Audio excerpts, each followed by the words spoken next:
I'd like to welcome our panelists today and those watching the Hangout.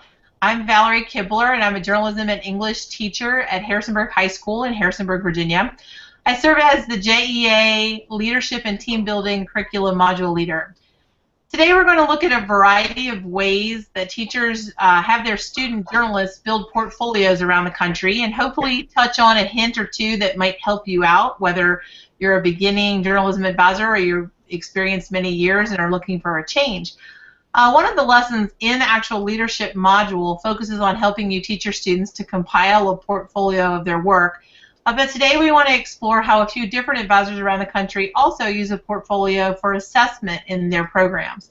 We're going to talk about the requirements for entering the JEA Student Journalist of the Year competition next spring, something that it's not too early to start thinking about now, and frankly it's not too early for your kids to start even as their freshman year. We have a few likewise JEA members with me tonight and teachers, so let's get started and meet the panel.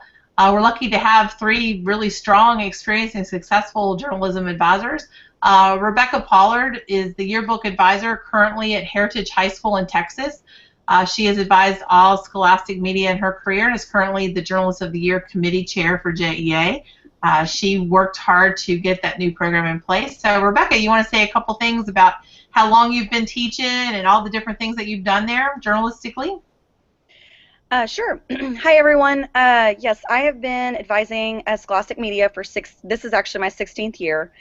And in that course of time, I have actually done pretty much everything. So if it's in media, I've done it. Excuse me. So as far as portfolios are concerned, it is a valuable resource for you as a teacher, and it will help make your life a little bit easier as far as measurable progress for your kids along the way. And would also help just in general for showcasing the kids' work and what they can do. All right, great. Great to have you, Rebecca. Sherry Edwards is the yearbook newspaper and online news advisor at Grosse Pointe North High School in Michigan. She has also advised the literary magazine and is the JEA editing curriculum module leader. Sherry, tell us a little bit about your school and what you do there. For the past 4 years, have been advising all journalism there.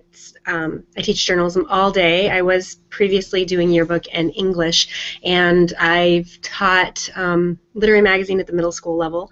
We have recently, in the last 2 years, launched a very successful website to pair with the newspaper, and we're working on developing the broadcast program at the school. It's in its infancy. I use portfolios extensively with my students, and I find that they are really fitting the bill for my professional development, my evaluation as well. So my administrators are fully behind the use of portfolios in all ways, shapes, and forms. Okay, cool. That'll be neat to talk about. And finally, last on the panel this evening is Chris Waugaman, who works with broadcast newspaper, yearbook, literary magazine, and God knows what else at Prince George High School in Virginia here. He's the director of VAJTA and is the 2014 Dow Jones News Fund Journalism Teacher of the Year. His reign winds up here in a couple weeks. Chris, tell us a little bit about your school. So Prince George High School is grades 10 through 12. So when I get them in 10th grade, there's a lot of work we need to do very quickly, I think. And part of that is starting them with their portfolio. And so as a first-year newspaper student, as a first-year yearbook student, as a first-year broadcast student, we get them started right away with writing reflections about the work that they do. And I think it's a great way for them not only to highlight what they've done, but also to kind of start the progress of how reflection can really help in the learning process. And then we see these portfolios go on to serve a lot of useful ends. I would say even if they don't have success being recognized with their portfolios, eventually at the collegiate level, they've provided a lot of resume elements to applying to different student media. So we've seen a lot of use out of them. All right, so Chris, that was a great segue into the first question I had for you guys tonight. I want for you to just describe to our audience the actual assignment that you give your students. What are the intricate details involved with that assignment? And how do you assess then the final portfolio? How do you do it along the way? So let's go with Sherry first. I'm sorry, me first? Yes, you first. Okay. You just broke up there for a second. I give my students a lot of leeway. I started doing portfolios as their formative evaluation and their summative, and now use it. It's 20% of their grade at semester and final exams, and it's in place of any exam period, like a formal exam that they would do. Right. I started, I would say about 10 years ago, just doing hard copy portfolios with them. So they were putting together binders, and then we transitioned to a digital portfolio and a shared drive.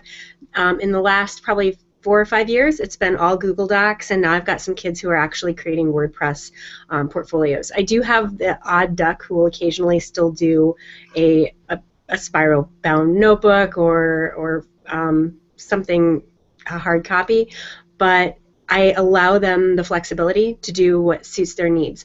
The reason being that I ask them to give me 5 to 10 artifacts around the things that they think demonstrate their learning. So it could be photography, it could be writing, it could be staff management, it could be personal organization and meeting deadlines, it could be business and selling ads, it could be coaching readers and writers, it could be developing better interview skills. So they really need a place where they can collect artifacts to support each of those things, and then they have to reflect on those. So the reflection is, I would say, about 60 to 70% of the grade, and I have a rubric that requires them to use language specific to whatever topic or skill they are proving to me, and that reflection piece is more important than anything else. So they can't shoot the moon and give me a million different artifacts. They've got to limit it to a few things, and then they have to be very specific in detailing how that shows growth. And how many did you say that you have them do? I would say between 5 to 10. If it's a photographer, 5 to 10 hard, but if it's if they're focusing more on writing, then it may just be 5 to 7. Okay. I usually meet with the kids in conference, and we come to an agreement as to how many they need to include. Super. How about you, Rebecca? Currently, I am using portfolios for my photojournalism kids. I use them in all different aspects of our media program, but right now, specifically to answer this question, I'd like to address it through photojournalism. One of the things that my kids are always doing is they're doing it a little at a time. We've already started, like for this current year, we are already doing things for the portfolio. So, you know, whether it be that they're taking specific shots of different things that fulfill the requirements of the goal of the portfolio itself, you know, be it they're just taking some portraits or they're taking some sports action shots, things like that. We do have that particular way of doing it, so then that way the kids kind of have some goals along the way of things to shoot. At the end of the year, when we're looking at everything that they've compiled along the way, in photography alone right now is what I'm really addressing, is it's really funny to see they get really frustrated at the pictures that they took in the very, very beginning, and they're like, oh, this just looks so bad, I can't put this in there. And I'm like, no, you need to put in the stuff that when you were a rookie or when you were, you know, just starting out, it's just as important as the great stuff too, because it shows that you've evolved as a journalist, and it shows how you've learned these skills along the way and how much progress can actually happen and how measurable and attainable it is in a year. So how we do it as far as the output is concerned, right now I've had them actually doing like iPhoto slideshows, but we've also done it where I've actually put galleries on WordPress or galleries online somewhere where they are able to utilize it as part of an online portfolio instead of just, you know, a slideshow that's on a DVD or a flash drive. Interesting. I knew I wasn't going to input anything, but I have been reading my students' portfolio pieces, and one of my freshmen chose to write about her very first interview experience, and I could tell simply by reading that piece that she's an incredibly talented writer. It was way better than what she wrote for the paper, but her tone about being so scared to death to go do this interview on what somebody packed in their lunch and how she forgot to ask their name, when she goes back in 4 years and reads that, she will certainly see growth. And like Sherry said, it's going to be incredible to be able to show that administratively. All right, Chris, to you. Yeah, well, just piggybacking on a lot of the different ideas. Number one, we do start off with hard copy materials. For our sophomores, it seems that's the easiest way to actually kind of collect what they've been working on. We actually start the WordPress side of things as a different project. You were talking about how the voice kind of comes through with some of the writing that they do. I actually had them start their WordPress side as more of a opinion type blog. And what happens is after they've kind of gotten the ins and outs of the WordPress site, whether they're reviewing movies or whether they're commenting on sports or whether they're doing some type of opinion piece, they feel more comfortable with WordPress after that process has started. And they become pretty well tuned into the idea of how to create a page, how to put photos here. And so then we sort of marry the two projects together sometime in the fall. And I think that the idea too about the looking back at their first pieces of work and how it develops is really important, because I think some people would say, well, you know, I don't really have to start telling our students to do this if the award's only, you know, granted to seniors. I think that is probably the wrong time to start, because if you can get them started as sophomores using a reflective process like the portfolio and a WordPress site, then you're developing maybe your next web editor as well through this process. So you know, I encourage everyone to think about, let's start them right when they come on staff. Let's see the kind of work that they did right off the bat with their first photo portfolio, as y'all were talking about, and keep that going all through their 3 or 4 years on staff. Yeah, I think one of the things that many young advisors, myself included, when I first started to do is we only had a few people who knew how to do certain things. We only had a few people who knew how to run the website, a few people who knew how to do design, and I learned quickly that the more people we could empower with that knowledge, just the better we would do as a staff. And so I think that's one of my tips for young advisors, is to get as many kids hands-on experience with WordPress or whatever platform you're using as quickly as possible. We've pretty much covered the things that I had listed there next to talk about, so I'm going to skip down to Rebecca. If you would outline the procedure for us for putting together our portfolio for the JEA Student Journalist of the Year project. What kinds of things do kids need to include? Does a student need to necessarily have all of the components that are listed on there? So just give us a brief overview, and then maybe the other two could comment if you've had students actually do a portfolio for that competition, how you have found that to be. So Rebecca, your turn. Okay, as far as the procedure itself, I highly recommend everybody to look at the JEA website and walk your way over to the Journalist of the Year subpage that is within the site. And the reason why is because I have put some tools there for people to access, as far as how to actually put the portfolio together, how to organize the categories. What we've tried to do is we've tried to align the categories for the portfolio to line up with the curriculum as a skill set. So we would like a applicant to showcase their skill set. Regardless of the medium, what we hope is that at the end of the day, they have 11 skill sets that they can display or demonstrate or showcase, because ultimately, as a 21st century journalist, you have to know quite a lot. So that's all part of just the display and showcasing. So that's one thing I would recommend. As far as what those categories look like, you might have some photography that organizes under photojournalism, or you might have some notes, some reporting notes, like for example, Valerie, the kid that you were talking about, sharing her notes from her first reporting and interviewing assignment. That would be great for the reporting category in the portfolio for our contest. Things like that humanize the applicants and make them showcaseable, if that's even a word, to the judges. That is super important. So they want to see skill set demonstration irregardless of the medium, and then also on top of that, humanize yourself. And I think that that's one of the things that needs to come through in a portfolio, is to show your personality and to give those first impressions.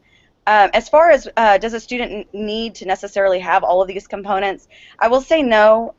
You can demonstrate a few things very well. I will say, just from my experience last year, watching the judges' scores and watching how they perceived the work, I will say that if you're good at many things, that is good to demonstrate, but ultimately what made the candidates above the others, or put them apart, set them apart from the others, was the kids who humanized themselves, showed measurable progress. So they showed, you know, here I was weak, but then by the end of the assignment I was here. That was the one thing that really set people apart, regardless of how many mediums you could demonstrate that you could do stuff with. Okay, Chris or Sherry, have you guys had students work with that project before? I have, and I think that I'd like to, I'll just second what Rebecca said about having kids play to their strengths. I think it's important for them to demonstrate the skills that they have, but not to try to play up something that they may be weaker in order to show a balance, but really emphasize that area where you're really strong, because that I think they need to become an expert in one thing and really be able to demonstrate growth in that area is going to be easier than demonstrating small amounts of growth in other places. The more successful portfolios that I show my students, it seems that if you are able to show that you're a learner and that you have perseverance and you're willing to try those new things, whether they succeed or fail, that is ultimately more successful in journalism for them. Okay, Chris? Yeah, I would add that on that same note that you know, some of our students look at some of the portfolios, especially at the national level, and they're overwhelmed with some of the involvement that some of these students have had at sort of bigger markets, I guess you would say, because we're in a very rural area. A lot of the journalism that's done in our community is actually done by our students and then sort of outsourced by some of the local media. That's how desperate some of the local platforms are. And I would say for those students, you know, you don't have to have interned at USA Today or Washington Post or done some special thing with ESPN. I think highlight what you've done well in your different areas to actually tell the stories of your community, because I think sometimes the idea of competing against students that maybe are in LA for my students, you know, that would be pretty daunting, but I think they can show the kind of work that you can do in any area of the country if they do it, you know, well, and they do it with their heart and their passion in journalism. Yeah, and I think that's such a shame. I want to echo what you said, that you know, I've had kids in Southwest Virginia, I've had kids in Harrisonburg, and they too feel like they can't compete with someone from California or Texas or someone who has a great program in Kansas. And the amazing thing about JEA programming is when we get to a convention, and I know that they've really worked hard to align all of the workshops with the curriculum so that they're labeled with the modules, and that goes along with the portfolio that the students are creating, so everything is kind of really being structured parallelly. Now that's not a word either, Rebecca, but anyway. I understand completely. Yeah, but when the kids get there and they see and meet other kids, they realize they are just as good, sometimes better than other students around the country, and it's a big confidence builder. But I still think it comes back to learning how to do this stuff early. You can't really wait till the last minute and throw this together and be successful for the JEA contest. And so I think the growth and the reflection part is so important. So what suggestions, you know, I see that I've collected 3 pretty experienced people here. What suggestions do you guys have for advisors who have never done a portfolio assignment for their kids before and just really don't know where to begin? What would you do? What would you suggest? Anybody? Okay, well, let me add this before I forget it, because I thought this was going to be sort of like the final words of advice, so this will be my interjection here. I think that for me, because I see so many journalism students every day, that a lot of times I forget to have the one-on-one time to talk to the students as well, and that's one of the components of this portfolio building that should not be overlooked. That if an advisor thinks, okay, here I have this whole staff, and I really want to talk to these individuals about the work they're doing individually and as part of a staff, I think the portfolio element allows them to do that too. So in my portfolios, yes, I want to make sure that they're showing their best work and they're reflecting, but I also want to make sure that I'm providing feedback to them about how I'm observing them on staff in some element, so that they can get feedback from me, because I just can't seem to find time, each week to sit down with each one of them, each one of my editors. I wish I had that time, but the portfolio also, you can work something in there where you can provide that feedback one-on-one between advisor and staff member that I think really helps out the growth part of the portfolio too. All right, Sherry. I think that it's easy if you start really small. I'll use photojournalism as my first example. With my photographers, every Friday, pick a day, but for us it's every Friday, give me your best 3 from the week. Or if you do that every other week, give me your best 5 from the past 2 weeks. It gives them a place to start to collect those. It's much easier to do in small chunks as you go along, whether it's with mini deadlines or regular deadlines, bigger things. If it's 4 times a quarter or if it's once a week, collecting those things before it's semester or end of the year is so important, because they forget. They forget with the huge amounts of work that they're doing. Our newspaper publishes every 2 weeks, and so every 2 weeks the kids are reflecting on the things that went well, the things that went better than expected, focusing on how maybe their interview skills have grown, or maybe your lead writing has improved over the past 2 issues. For yearbook, every mini deadline that we hit, it's what module was really well done for you? What did you struggle with? How are you going to set some goals for yourself personally to improve? Because if they set those tiny goals, then they're looking for that progress along the way. All right. And Rebecca, do you have anything you wanted to throw in? They both covered it very well. The only other thing I would probably add is to weave it into part of your grading. If you naturally acquire the assignments through grading, then it kind of all starts to make it happen without you having to intervene much. So that would probably be my only other thing to add compared to what they were saying. All right. And any final words of advice for the audience this evening? Just jump in, start somewhere. It really, if you just start small, it's all it takes. So just one little assignment at a time. There you go. That's the perfect ending. Thank you all 3 for joining us this evening, and we will see you guys again next month.